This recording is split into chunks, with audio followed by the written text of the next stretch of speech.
Welcome to This Explainer. I am so incredibly excited to dive into this one with you today.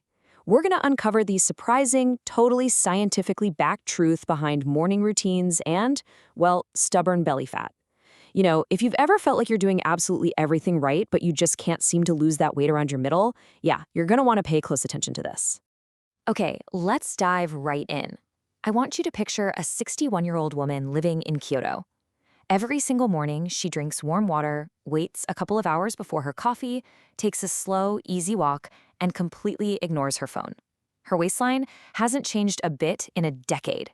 And get this, she has never been on a diet. Now contrast her with your typical Western dieter. You know the drill.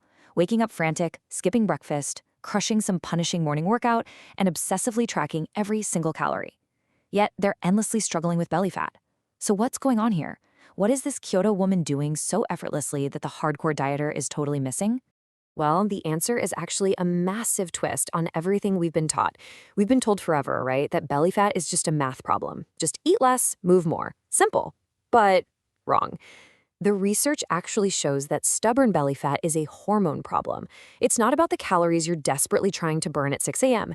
It's all about how your body is responding to morning stress. And that brings us to a really critical concept, the cortisol awakening response, or CAR for short. Now, look, cortisol isn't the villain it's often made out to be. It's literally the hormone that gets you out of bed. It gives you that morning alertness. But here's the catch. When this natural response is pushed way too high, too fast, or kept elevated for too long because of sustained stress, your body shifts into this protective abdominal fat storing state. It's wild, but it literally wraps fat around your organs like biological insulation.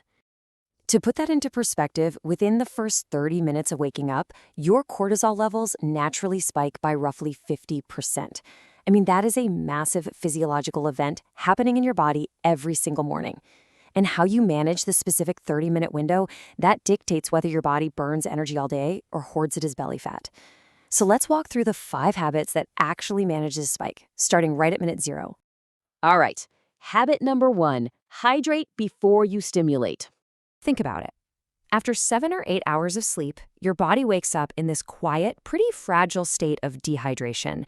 And what do most of us do? We walk right into the kitchen and pour a giant cup of coffee.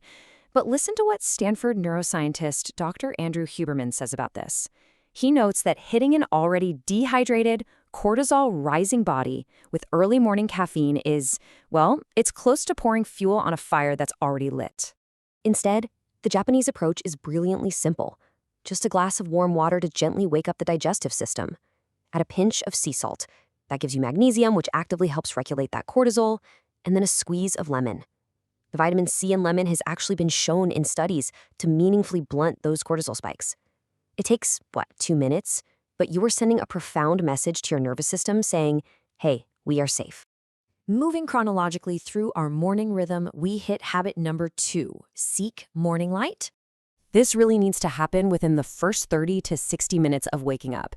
And I mean actual natural outdoor light here, not the harsh glare from your kitchen bulb and definitely not your phone screen. Over in Japan, this is often done through a practice called Sanpo. It's basically a short, leisurely walk, maybe just down to the train station or a corner store. It is absolutely not a workout. It's literally just to get that light exposure. Research from Dr. Sachin Panda at the Salk Institute shows that early light hitting your eyes is the primary signal setting your circadian clock, and getting that clock set directly prevents the accumulation of deep, visceral abdominal fat.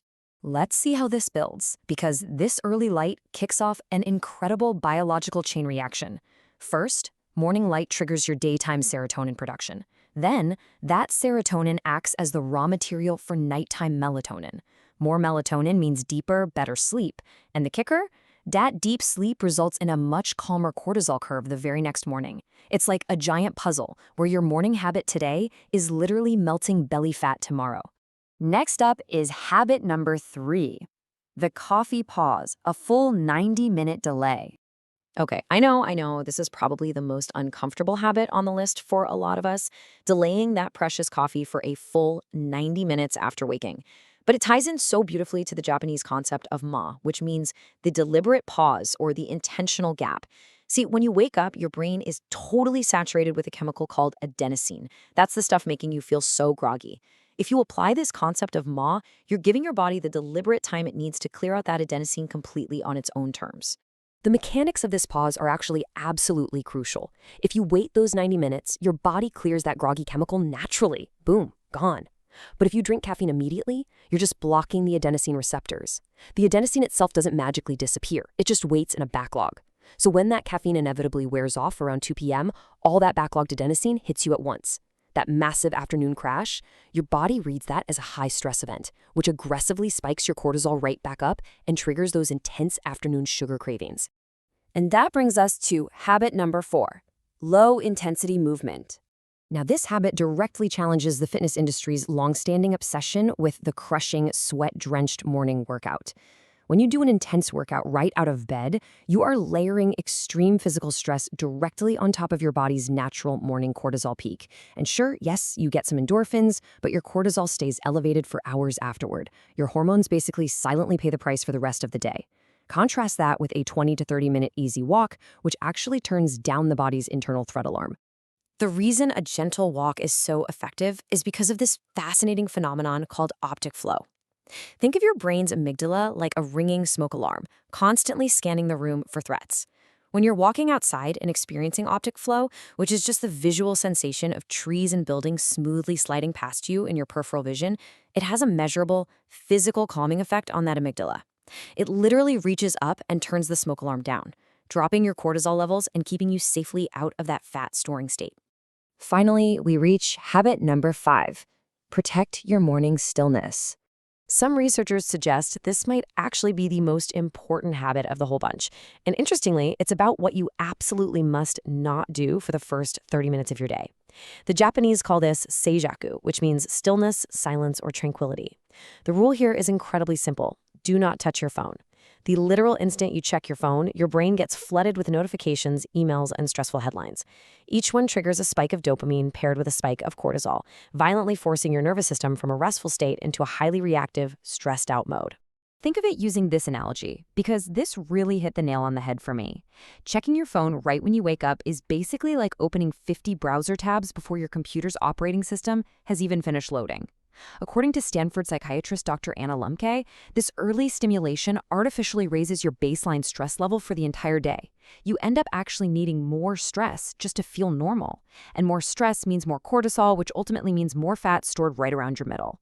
Just let this system boot up gently, you know? So the really crucial takeaway from this explainer is the chronological rhythm itself.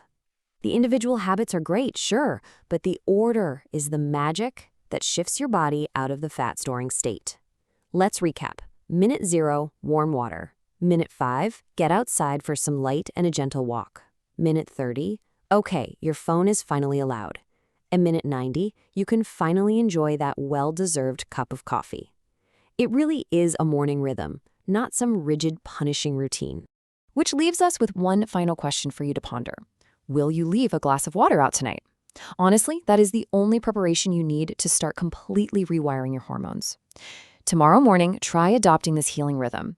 Drink the warm water, step out into the morning light, embrace the stillness for just a bit, and delay that caffeine. You might just find you're one quiet morning away from finally melting all that stubborn stress away.